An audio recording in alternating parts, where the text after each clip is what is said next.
इस वीडियो में हम प्रीवियस ईयर के सामान्य विज्ञान के महत्वपूर्ण प्रश्न को देखेंगे जो आने वाले बीपीएससी टीआरई 4 हो या बीएसएससी सीजीएल 4 हो, दरोगा हो एवं अन्य महत्वपूर्ण प्रतियोगी परीक्षाओं के लिए महत्वपूर्ण होगा। तो चलिए शुरू करते हैं। पहला क्वेश्चन है, जीव विज्ञान का पिता किसे कहा जाता है? जीव विज्ञान का पिता किसे कहा जाता है? तो अरस्तु को कहा जाता है। दूसरा है, जीवन की रचनात्मक एवं क्रियात्मक इकाई क्या है? तो कोशिका है। जीवन की रचनात्मक एवं कार्यात्मक इकाई है कोशिका। तीसरा है, जीवित कोशिका की खोज करता कौन है? जीवित कोशिका के खोजकर्ता कौन है? लोवेनहॉक। मृत कोशिका को खोज किसने किया था? सर्वप्रथम रॉबर्ट हुक ने किया था, लेकिन जीवित कोशिकाओं को खोज किसने किया था? लोवेनहॉक ने किया। क्वेश्चन नंबर 4 है, केंद्रक को सबसे प्रथम किसने खोजा एवं नाम दिया था? तो रॉबर्ट ब्राउन ने सर्वप्रथम केंद्र को खोजा और नाम दिया था। कब दिया था? 1831 ईस्वी में रॉबर्ट ब्राउन ने कोशिका में केंद्र की खोज की थी। 5 नंबर है, कोशिकीय सिद्धांत की अवधारणा प्रस्तुत करने वाले वैज्ञानिक हैं। तो कोशिकीय सिद्धांत की अवधारणा कौन दिए थे? स्लाइडेन एवं शॉ ने दिया था। कब दिया था? 1838-39 के बीच दिया था। क्वेश्चन नंबर 6 है कि निम्नलिखित में से किस कोशिकांग को कोशिका का ऊर्जा घर कहा जाता है? तो माइटोकॉन्ड्रिया को कोशिका का ऊर्जा घर कहा जाता है, क्योंकि उसमें क्या होता है, माइटोकॉन्ड्रिया में ऊर्जा एटीपी के रूप में संचित रहता है, इसलिए इसे पावर हाउस कहते हैं। कोशिका का पावर हाउस माइटोकॉन्ड्रिया को कहते हैं। 7 नंबर है, कोशिका का रसोई घर किसे कहा जाता है? कोशिका का रसोई घर किसे कहा जाता है? तो क्लोरोप्लास्ट को कहा जाता है। क्लोरोप्लास्ट को कोशिका का रसोई घर कहा जाता है, क्योंकि क्लोरोप्लास्ट प्रकाश संश्लेषण द्वारा भोजन का निर्माण करते हैं। 8वां प्रश्न है, किसे कोशिका की आत्महत्या की थैली कहा जाता है? तो लाइसोसोम को कोशिका का आत्महत्या की थैली कहा जाता है। ऐसा क्यों कहा जाता है? क्योंकि लाइसोसोम में सभी प्रकार के एंजाइम पाया जाता है, पाचक एंजाइम पाया जाता है, जिसके कारण क्या करता है, ये कोशिका को भी नष्ट कर सकती है। अन्यथा ये क्या करता है, मृत कोशिका को पाचित कर कोशिका को क्या करता है, ब्लड को साफ करते रहता है। तो इसलिए कोशिका का आत्महत्या की थैली किसे कहा जाता है? लाइसोसोम को कहा जाता है। 9 नंबर है, लाइसोसोम की खोज किसने की? लाइसोसोम की खोज डी डबे ने किया था। 1950 के दशक में कैसियन डी डबे ने लाइसोसोम की खोज किया था। 10 नंबर है, कोशिका में राइबोसोम का मुख्य कार्य क्या है? तो राइबोसोम का मुख्य कार्य होता है प्रोटीन का संश्लेषण में मदद करना, प्रोटीन संश्लेषण में मदद करना। क्वेश्चन नंबर 11 है, कोशिका का दिमाग किसे कहा जाता है? तो केंद्र को कहा जाता है कोशिका का दिमाग। क्वेश्चन नंबर 12 है, एक पादप कोशिका को एक जंतु कोशिका से किस संरचना द्वारा विभेदित किया जाता है? तो पादप कोशिका में कोशिका भित्ति होता है, लेकिन जंतु कोशिका में कोशिका झिल्ली होता है। और पादप कोशिका में क्या होता है, कोशिका झिल्ली के साथ साथ उसके ऊपर एक और भी परत रहता है, कोशिका भित्ति बोलते हैं। और पादप का कोशिका भित्ति क्या चीज़ से बना रहता है? सेल्यूलोज का बना रहता है। लेकिन जंतु कोशिका में कोशिका भित्ति अभाव रहता है, नहीं रहता है। क्वेश्चन नंबर 13 है, निम्नलिखित में से कौन सा, क्वेश्चन नंबर 13 है, निम्नलिखित में से कौन सा अकोशिकीय जीव है? अकोशिकीय जीव एल्यूलर जीव है। तो विषाणु हो जाए, इसका आंसर हो जाएगा विषाणु। 14 नंबर प्रश्न है, मानव की काय कोशिका में गुणसूत्रों की संख्या कितनी होती है? मानव की काय कोशिका में गुणसूत्रों की संख्या 46 होती है। 23 जोड़े होते हैं, तो कुल मिलाकर हो गया 46। क्वेश्चन नंबर 15 है, प्रजनन कोशिका में गुणसूत्रों की संख्या होती है और हेप्लॉइड होता है और गुणित होती है। क्वेश्चन नंबर 16 है कि निम्नलिखित विभाजन द्वारा एक जीव में गुणसूत्रों की संख्या को कायम रखता है। तो समसूत्री विभाजन में गुणसूत्रों की संख्या को समान रहता है। तो ऑप्शन नंबर ए हो जाएगा समसूत्री विभाजन में। क्वेश्चन नंबर 17 है किस प्रकार के कोशिका विभाजन में गुणसूत्रों के जोड़े बनते हैं।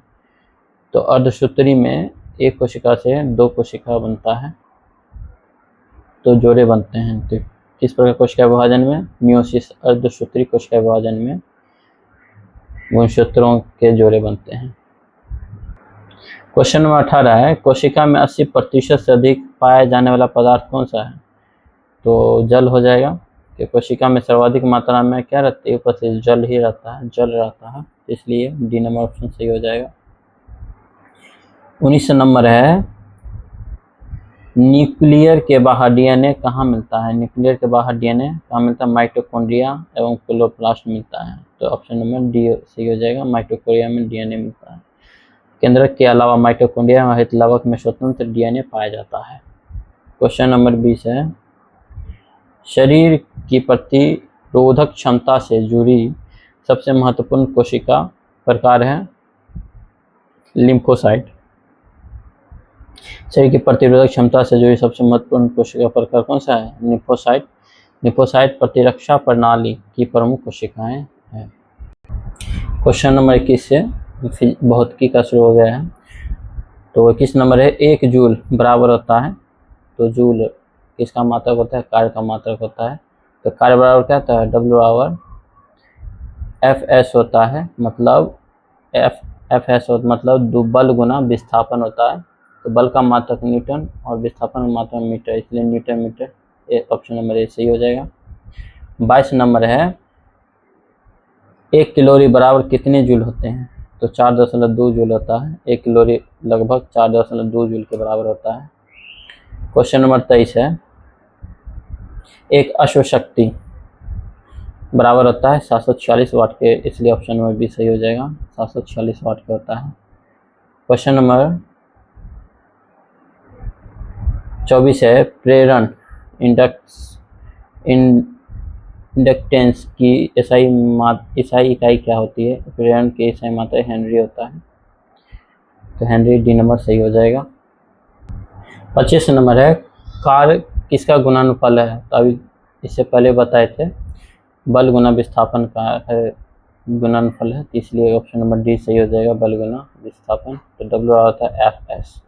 F मतलब बल हो गया, फोर्स हो गया, S मतलब विस्थापन हो गया। तो ऑप्शन नंबर डी सही हो जाएगा। तो क्वेश्चन नंबर 26 है न्यूनतम कार्य उस समय होगा जब पिंडों को एक समतल तल पर नीचे धकेला जाए, बी नंबर ऊर्ध्वाधर रूप से ऊपर उठाया जाए, सी नंबर चिकने रोलर पर धकेला जाए। तो ऑप्शन नंबर सी सही हो जाएगा, चिकने रोलर पर धकेला जाएगा जो न्यूनतम कार्य होगा। क्वेश्चन नंबर 27 है कि जब किसी स्प्रिंग को 2 सेंटीमीटर विस्थापित किया जाता है तो स्थिति ऊर्जा U है। स्थिति ऊर्जा U है। यदि 10 सेंटीमीटर विस्थापित करे तो ऊर्जा क्या होगी। तो 25 U हो जाएगा। ये बिहार कांस्टेबल में पूछा गया था 2021 में क्वेश्चन। 28 नंबर है कि आप किसी रबर बैंड को स्ट्रेच करते हैं, मतलब नवारते हैं, खींचते हैं, तो ऊर्जा किस रूप में संचित होती है। तो स्थिति ऊर्जा उसमें संचित होता है। जैसे हम अगर रबर को छोड़ेंगे तो क्या होगा, गति ऊर्जा में परिवर्तित हो जाएगा। तो रबर बैंड को खींचने पर उसमें प्रत्यास्थ स्थिति ऊर्जा जमा होती है और जैसे ही उसको छोड़ेंगे तो गतिज ऊर्जा में आ जाएगा। तो ऑप्शन नंबर सी सही हो जाएगा।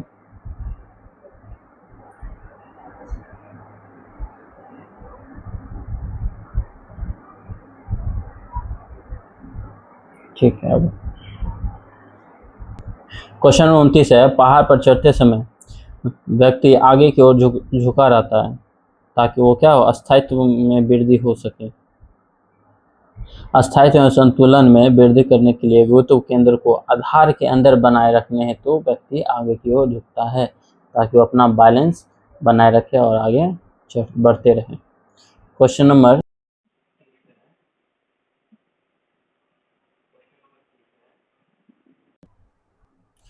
ऊर्जा का कौन सा स्रोत सूर्य से संबंधित नहीं है?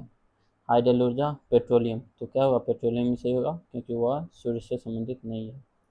क्वेश्चन नंबर 31 है कि एक थकी हुई वस्तु में इनमें से क्या संचित हो सकता है? एक थकी हुई वस्तु में इसमें क्या संचित हो सकता है? तो गति नहीं होगा क्योंकि थक कर रेस्ट में आ जाएगा।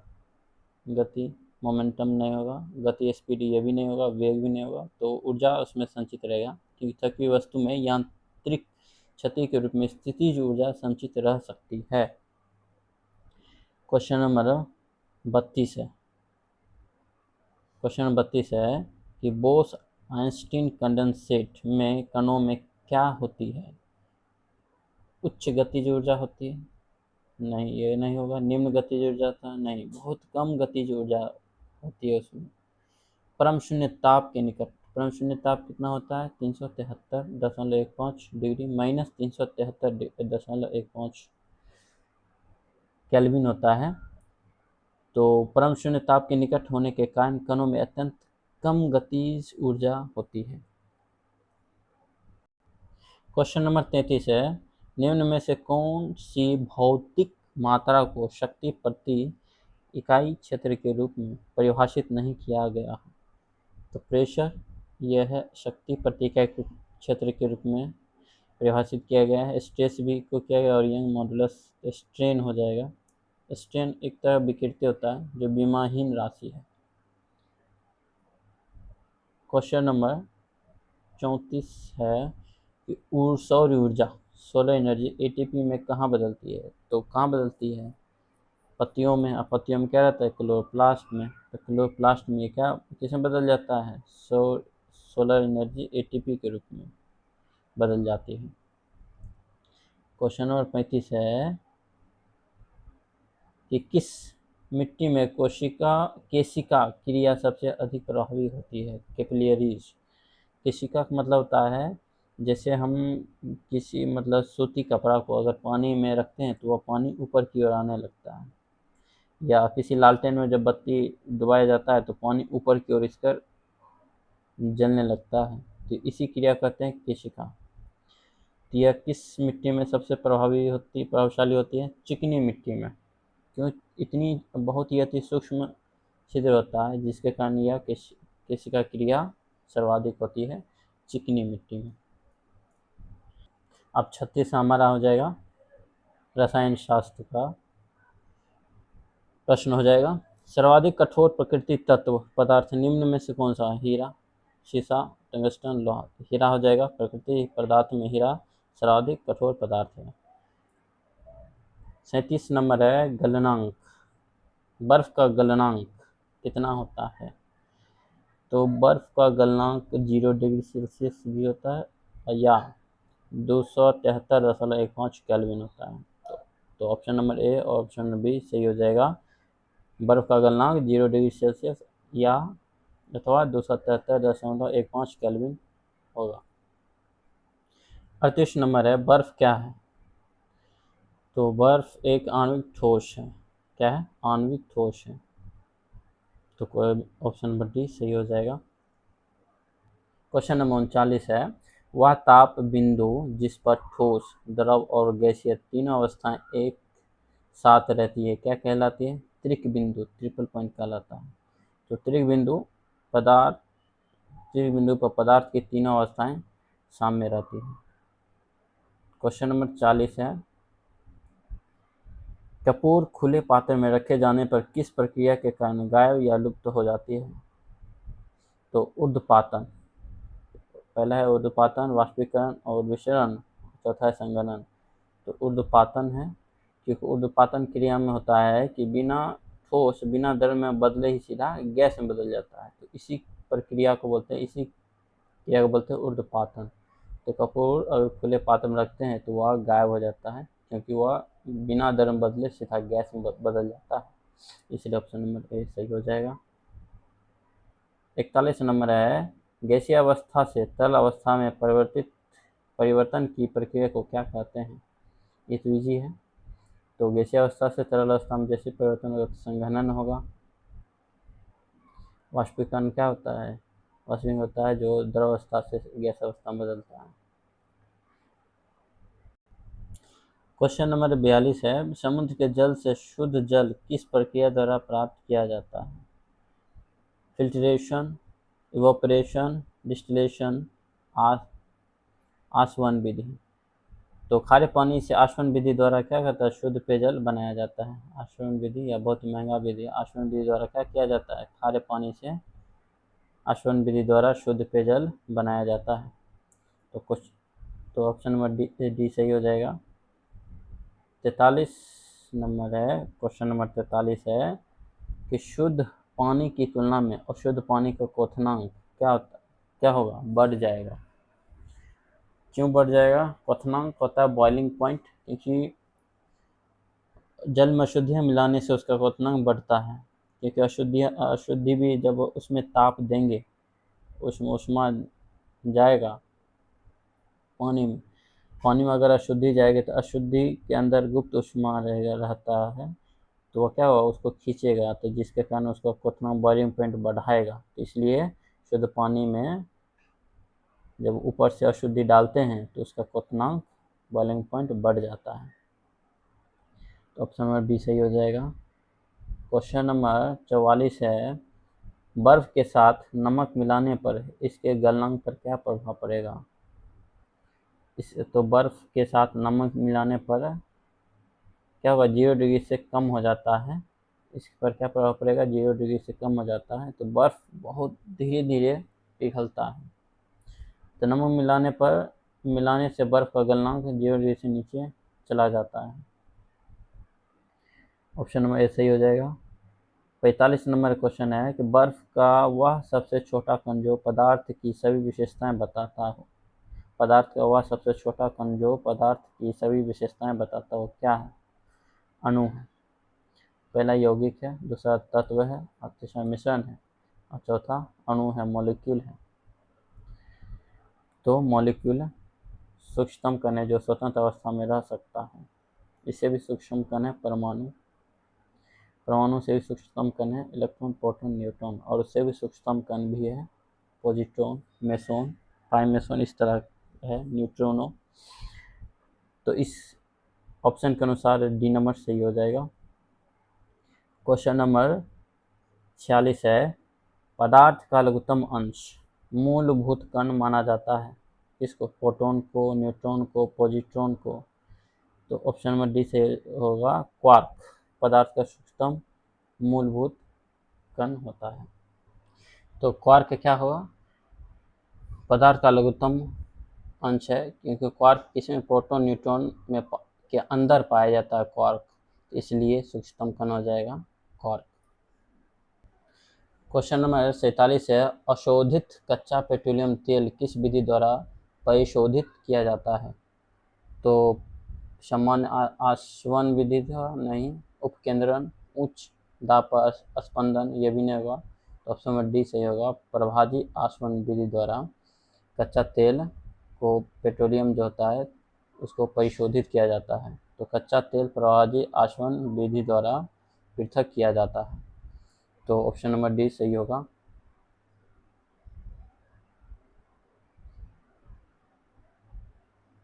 क्वेश्चन नंबर 48 है कि निम्नलिखित में से कौन सी स्थिति वायु के द्रवीकरण के लिए आदर्श है?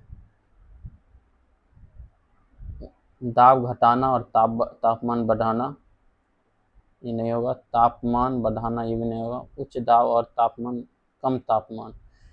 जब किसी स्थिति वायु के द्रवीकरण लिक्विफेक्शन किया जाता है तो उसके लिए दाब को बढ़ाया जाता है और तापमान को कम किया जाता है। तो उच्च दाब और निम्न ताप गैसों के द्रवीकरण हेतु आवश्यक होता है।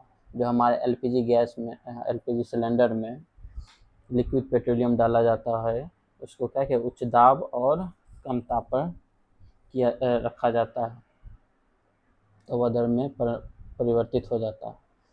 क्वेश्चन नंबर 49 है कि शुद्ध अवस्था में आयोडीन किस रूप में पाया जाता है? तो शुद्ध अवस्था में आयोडीन ठोस के रूप में पाया जाता है। तो शुद्ध आयोडीन बैंगनी काले रंग का ठोस पदार्थ है। क्वेश्चन नंबर 50 है और इस वीडियो का लास्ट क्वेश्चन भी है। तो क्वेश्चन 50 है कि एक अमिश्रीय द्रवों के मिश्रण को अलग करने की उपयुक्त विधि कौन सी है। एक अमिश्रीय द्रवों के मिश्रण को अलग करने की उपयुक्त विधि पृथक्कारिक कीप के प्रयोग से हम क्या कर सकते हैं, अलग कर सकते हैं। तो अमिश्रित द्रवों जैसे तेल व पानी को पृथक्कारिक कीप से अलग करते हैं।